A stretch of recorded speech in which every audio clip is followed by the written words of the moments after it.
میرے نبی جس باپ کی پشت میں ہوتے آپ کا نور، اس کا ماتھا روشن ہو جاتا تھا۔ اس سارے سلسلے کو اتنا اللہ نے پاک بنایا کہ اللہ کے نبی نے فرمایا کہ میں اپنے باپ عبداللہ سے آدم تک میرے کسی باپ نے بدکاری نہیں کی، پاک دامن، کسی نے بدکاری نہیں کی، پاک دامن۔ اور جس باپ کی کم پشت میں آپ کا نور جاتا تھا وہ ماتھا روشن ہو جاتا تھا۔ حضرت ہاشم آپ کے پردادا مدینہ میں گئے ہوئے ہیں تجارت کی غرض سے، بازار سے گزرتے ہیں، سامنے سے ایک یہودی عورت آ رہی، وہ آپ کو دیکھتی تو آپ کو کھڑا کر لیتی ہے اور عجیب بات کرتی ہے، کہتی ہے ہاشم 100 اونٹ لے لے، 100 اونٹ اور ایک رات میرے ساتھ گزار۔ کام تو بدکار عورت تو الٹا کام ہوتا نا، وہ کہتی 100 اونٹ دے دے اور رات میرے ساتھ گزار۔ طوائف کا مسئلہ تو ایسا ہوتا ہے اور وہ کہہ رہی ہے 100 اونٹ لے لے اور ایک رات میرے ساتھ گزار۔ وہ حیران پریشان ہو گئے، کہنے لگے بی بی تو مجھے زنا کی دعوت دیتی ہے، میں سردار عزت دار آدمی ہوں، میں یہ کام نہیں کر سکتا۔ 2 دن بعد انہوں نے وہاں شادی کی بنو نجار میں حضرت سلمہ کے ساتھ، تو اس سے حمل ٹھہرا عبد المطلب کا، تو وہ نور ادھر منتقل ہو گیا۔ چند دن گزرے، بازار سے جا رہے تھے، وہ عورت آگے سے آ رہی تھی، تو آپ نے اس کو کھڑا کر لیا اور فرمایا بی بی تو مجھے گناہ کی دعوت دیتی ہے تو حلال کریں، آؤ شادی کر لیتے ہیں۔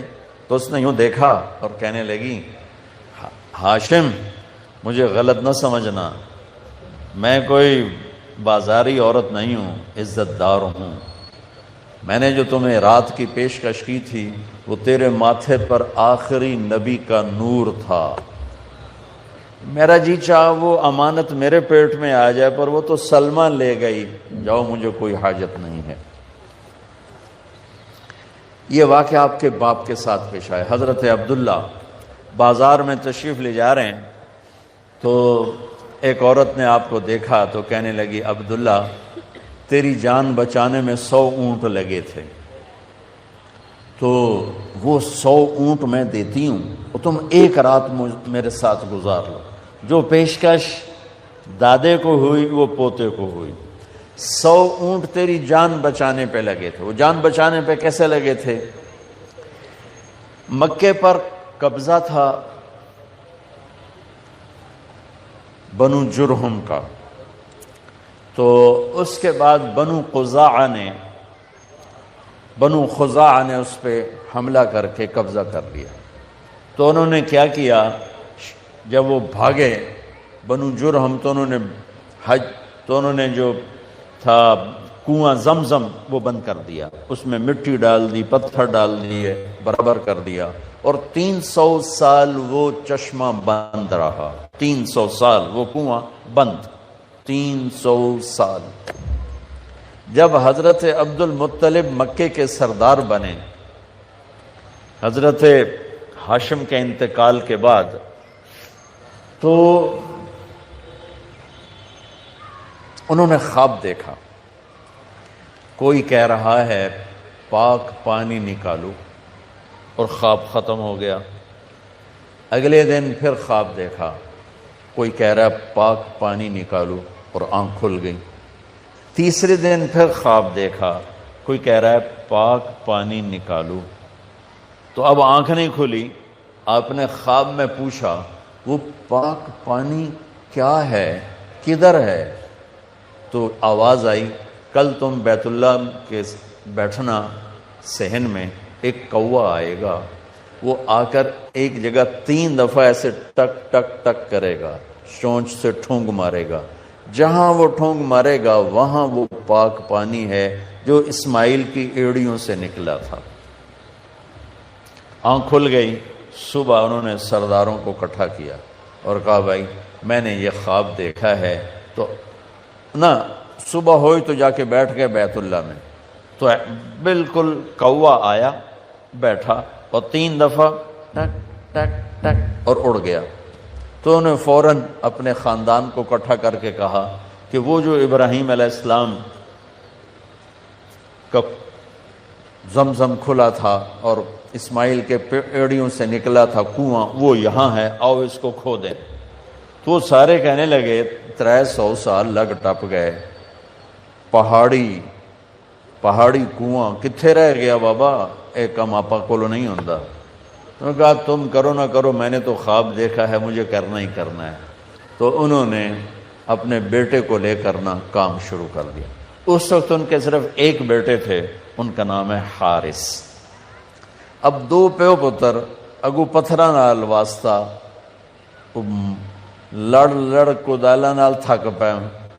ایک دن تھک ہار کے بیٹھے تو کہنے لگے وہ بھی کوئی سردار ہے جس کی اولاد نہ ہو۔ ہمارے یہاں تو ہے نا کم بچے خوشحال کرانا، میں کہتا ہوں نیک بچے خوشحال کرانا۔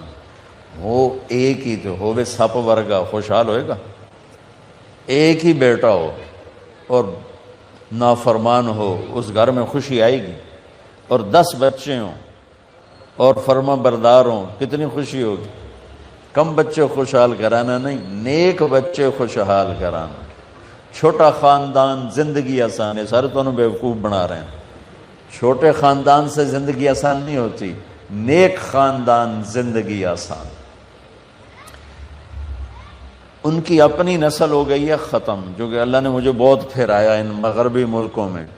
1000 گاڑیاں گزرے نا، گاڑیاں 1000، تو کسی ایک میں کوئی بچہ نظر آتا ہے؟ شاید ہی کبھی میں نے 2 بچے کسی گاڑی میں دیکھے ہوں۔ تم صبح دیکھنا رکشا تے ساڑے بچیاں دا کی حال ہوں گا۔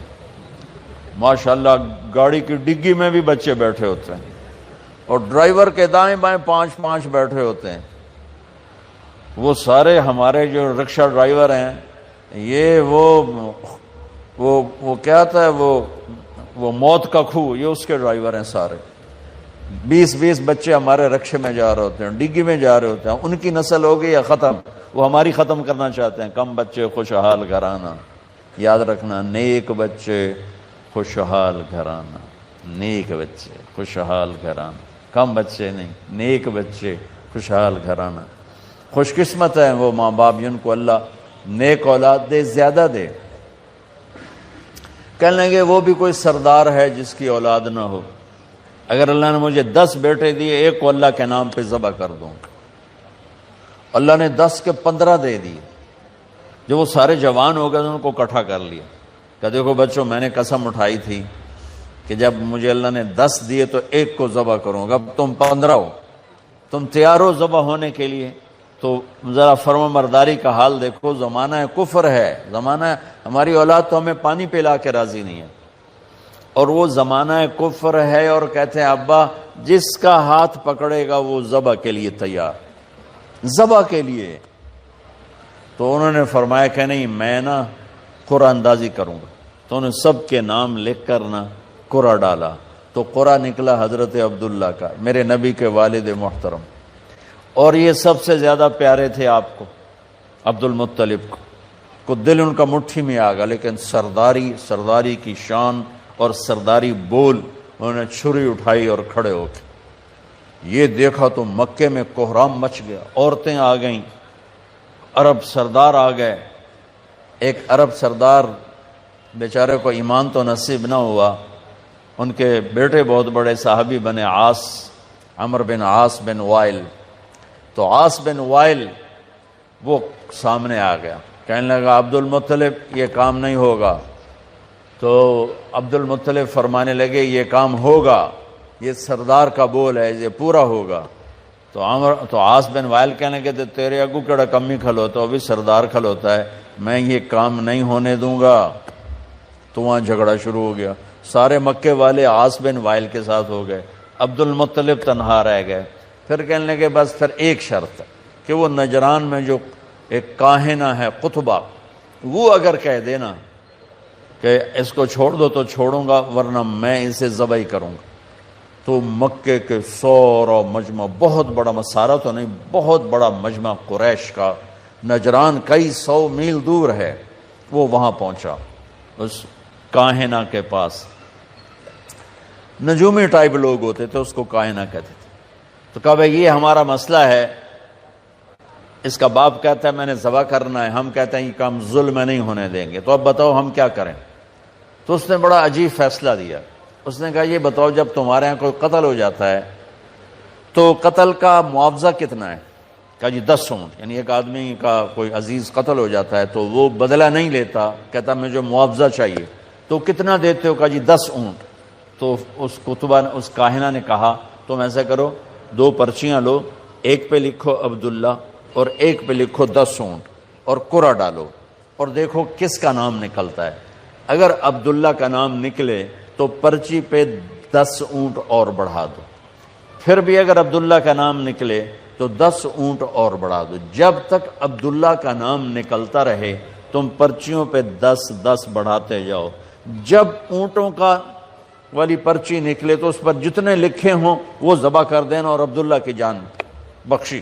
یہ فیصلہ سب کو بڑا پسند آیا، تو بیت اللہ کے در و دیوار نے عجب تماشا دیکھا، سارا مکہ اکٹھا، عبد المطلب نے 100 اپنے اونٹ ذاتی صفا پہاڑ کے دامن میں کھڑے کر دیے اور اس میں 10 اونٹ ایک طرف کر دیے، اور پرچی نہیں ہوتی تھی، تیر ہوتے تھے، تو ایک تیر پہ لکھا عبداللہ بن عبد المطلب اور ایک تیر پہ لکھا 10 اونٹ، اور وہ قرعہ ڈالنے والا بھی اسپیشل آدمی تھا، وہ اسپیشل آدمی تھا، تو اس کو قرآن کہتا ہے انما الخمر والمیسر والانصاب، اس کو انصاب کا لفظ قرآن دیتا ہے، یہ قرآن اندازی کی جو قسم تھی، والازلام رجس من عمل الشیطان فاجتنبوہ، تو اس نے وہ ترکش میں چھوٹا سا سوراخ ہوتا تھا، تو اس نے ایسے ایسے ہلا کے جو جھٹکا دیا تو تیر باہر نکلا، جلدی سے اٹھا کے دیکھا تو اس پہ لکھا ہوا تھا عبداللہ،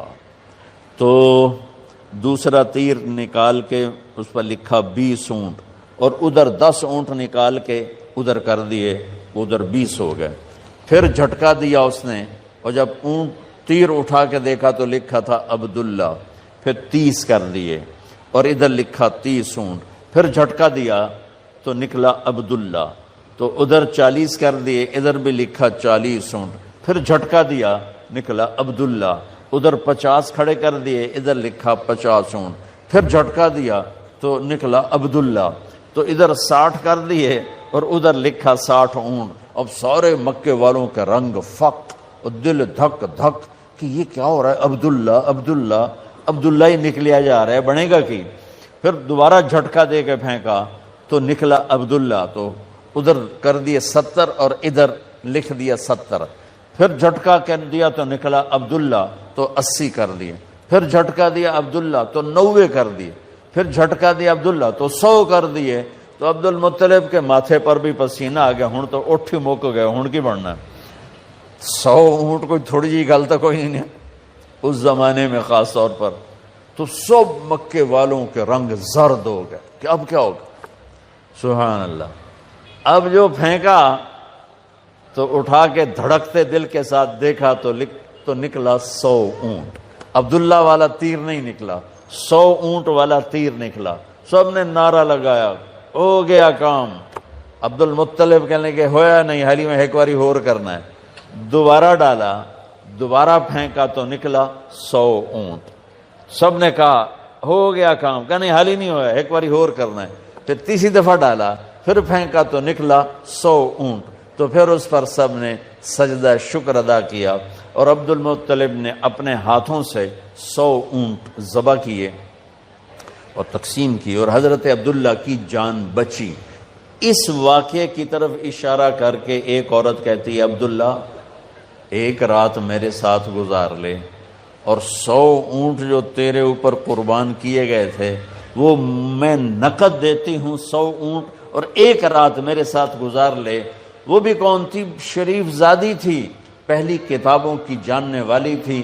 اب حضرت عبداللہ کے ماتھے پر نور نبوت دیکھا تو اس کا جی چاہا کہ یہ نور میرے پاس آ جائے، تو حضرت عبداللہ نے وہی جواب دیا جو ان کے دادا نے جواب دیا تھا کہ میں عزت دار ہوں، میں پیکر شرافت ہوں، یہ گناہ مجھ سے نہیں ہوگا، تو میرے بارے میں غلط سمجھی ہے۔ چند دن بعد حضرت آمنہ سے شادی ہوئی اور حمل ٹھہر گیا، اور نور نبوت حضرت آمنہ کے پیٹ میں شفٹ ہوا۔ وہ عورت بازار میں ملی، وہی کہانی سیم۔ حضرت عبداللہ نے فرمایا کہ تم اسے شادی کر لے، تو اس نے بھی کہا عبداللہ مجھے غلط نہ سمجھو، میں پاک دامن عورت ہوں، میں نے تیرے ماتھے پر نور نبوت دیکھا تھا، میرا جی چاہا وہ میرے پاس آ جائے، پر وہ آمنہ کو مبارک ہے، وہ آمنہ لے گئی، مجھے غلط نہ سمجھنا۔ اس طرح میرے نبی پاکیزہ نسبتوں کے ساتھ اور اپنے نور کے ساتھ اپنے باپ دادے پردادے کی نسل سے ہوتے ہوتے ہوتے ہوتے، میں نے آپ کو پوری پیڑھی سنائی، کسی نبی کا اس طرح نسب نامہ محفوظ نہیں ہے آدم علیہ السلام تک جیسے میرے نبی کا نسب نامہ محفوظ ہے، کسی نبی کی ادائیں محفوظ نہیں ہے جیسے میرے نبی کی ادائیں محفوظ ہیں، کسی نبی کا ایسا حلیہ محفوظ نہیں جیسے میرے نبی کا حلیہ محفوظ ہے۔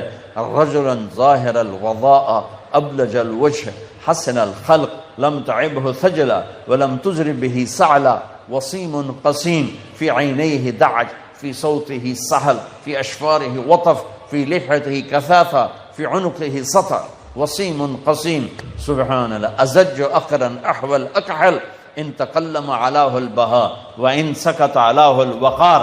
کیا خوبصورت من انفسکم کی شرح میں کہہ رہا ہوں کہ ایک بڑھیا نے آپ کا حلیہ بیان کیا کہ میں نے ایک ہستی کو دیکھا، مجھے لگا جیسے 14ویں کا چاند ہی کپڑے پہن کے زمین پہ آ گیا ہو، سبحان، جیسے 14ویں کا چاند ہی آ گیا ہو۔